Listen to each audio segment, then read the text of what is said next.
Si vous pensiez que rien ne peut aller plus vite que la vitesse de la lumière, eh bien vous vous trompez.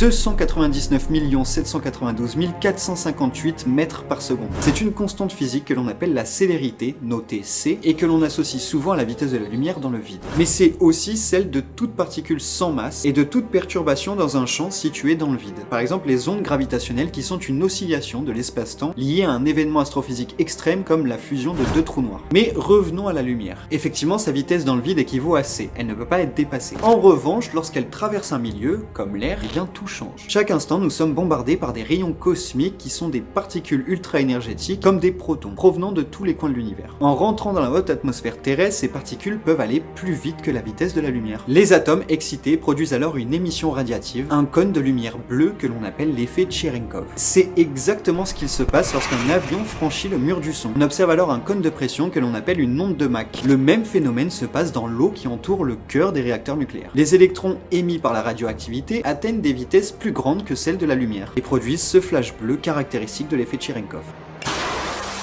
En résumé, la vitesse de la lumière ne peut être dépassée dans le vide. C'est ça la nuance. Et si t'as appris quelque chose, n'hésite pas à t'abonner.